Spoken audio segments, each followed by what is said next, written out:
Hello dear students, आज के session में हम फैराडेज लॉज ऑफ इलेक्ट्रोलिसिस के ऊपर बेस्ड न्यूमेरिकल प्रॉब्लम्स लेंगे। पिछली क्लास में हमने फैराडेज लॉज को डिटेल में डिस्कस करा था और उस डिस्कशन के बाद मेरे पास 3 मैथमेटिकल रिलेशनशिप्स आए थे। फर्स्ट लॉ को जब हमने डिस्कस करा तो हमारे पास रिलेशनशिप आया था W is equal to Z I T. W is equal to Z I T, जहाँ पे W इलेक्ट्रोड पर निक्षेपित पदार्थ के ग्रामों में मात्रा थी, Z electrochemical equivalent, I ampere में विद्युत धारा की मात्रा और T समय जो कि सेकंड में लिया था हमने। उसके बाद second law electrolysis Faraday's second law से हमारे पास 2 रिलेशनशिप्स आए थे जो हैं मेरे पास। First was Z1 by Z2 is equal to E1 by E2। यहाँ पे E जो है वो पदार्थ का इक्वलेंट वेट था और इसी को हम लोग लिख सकते हैं Z is proportional to E, और you can write E by Z is equal to F। यहाँ पे F क्या था? 1 फैराडे, जिसकी वैल्यू होती है 96500 कूलाम न्यूमेरिकल पर्पसेस के लिए, और जो है कई जगह आपको ये 96485 कूलम भी मिलेगी। अब इन तीनों रिलेशनशिप्स को यूज़ करते हुए हम न्यूमेरिकल प्रॉब्लम सॉल्व करते हैं। पहली प्रॉब्लम मैं ले रही हूँ। कॉपर सल्फेट विलयन युक्त 1 वोल्टामीटर में 0.5 एम्पियर की विद्युत धारा को 30 मिनट तक प्रवाहित किया गया। कैथोड पर एकत्रित हुए कॉपर का परिकलन कीजिए यदि कॉपर का परमाणुीय संहति का मान 63.56 ग्राम पर मोल हो। अब यहाँ पे हमें कैथोड पर एकत्रित हुए पदार्थ की कॉपर की मात्रा परिकलित करते हैं, यानी W कैलकुलेट करना है।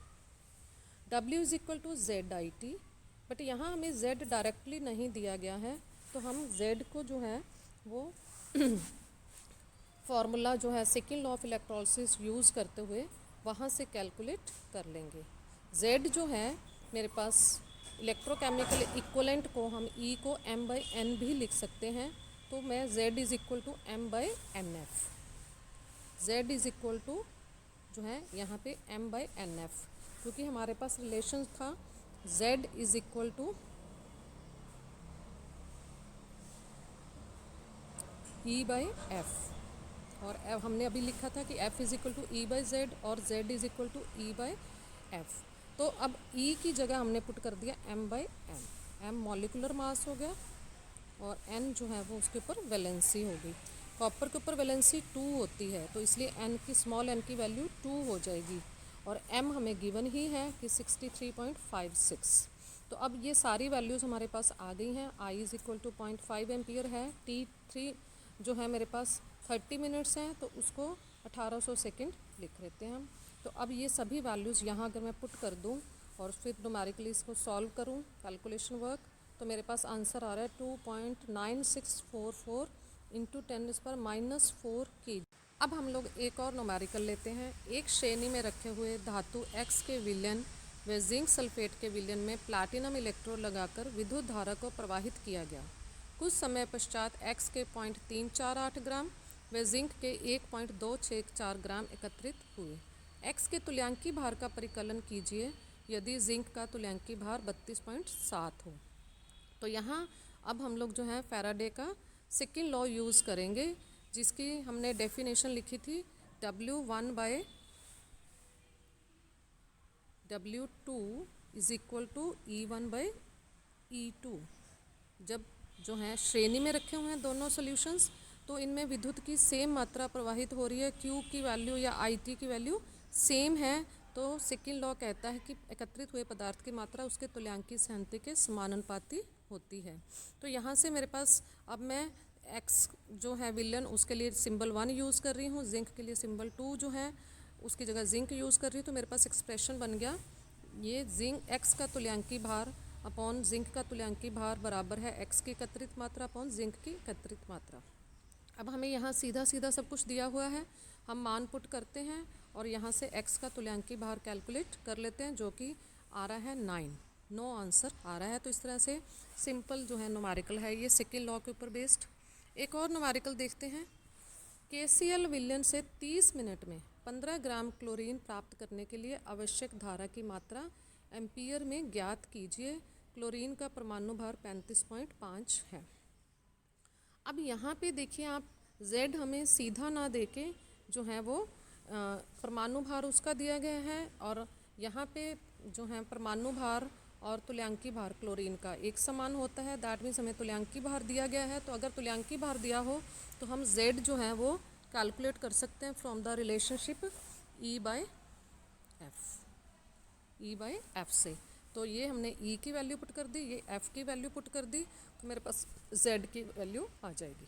T 1800 सेकेंड दिया गया है, W 15 ग्राम दिया है गया, तो आप फर्स्ट लॉ से I की वैल्यू कैलकुलेट कर सकते हैं। W = ZIT, सारी वैल्यूज़ आप पुट कर देंगे तो आपके पास ये आ गया। एक और न्यूमेरिकल देखते हैं कि ये डिफरेंट न्यूमेरिकल्स हम लोग कर रहे हैं ताकि आपको न्यूमेरिकल प्रॉब्लम में स्टेटमेंट जो वो जिस तरीके से दी हुई है आपने एक्सप्रेशन को उस हिसाब से यूज़ कर लेना है। यहाँ आप देखिए थोड़ा सा डिफरेंट तरीके से दिया गया है हमें।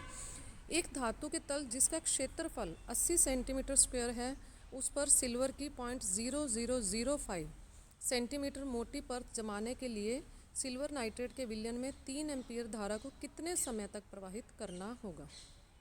सिल्वर का घनत्व 10.5 ग्राम पर सेंटीमीटर क्यूब है। तो यहाँ पे धातु के तल पर जमने वाली सिल्वर की परत का द्रव्यमान अब हम लोग निकाल सकते हैं, क्योंकि हमें आयतन भी दिया गया, घनत्व भी दिया गया है।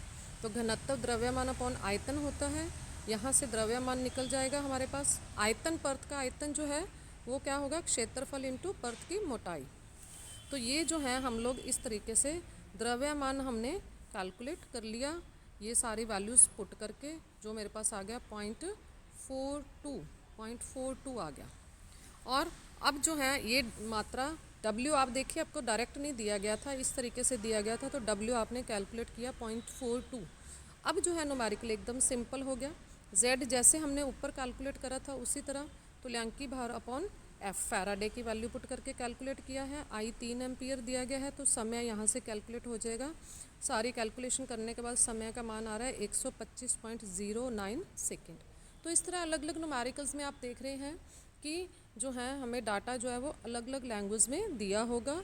आपने लैंग्वेज को ध्यान से समझ के, अल्टीमेटली हमारे पास 3 ही एक्सप्रेशन यूज़ होने हैं। W = ZIT, W1/W2 = E1/E2, और E1/E2 = Z1/Z2, और Z = E/F। तो इनको यूज़ करते हुए अलग अलग न्यूमेरिकल्स आप और भी ट्राई कर सकते हैं। That's all for today. Thank you so much.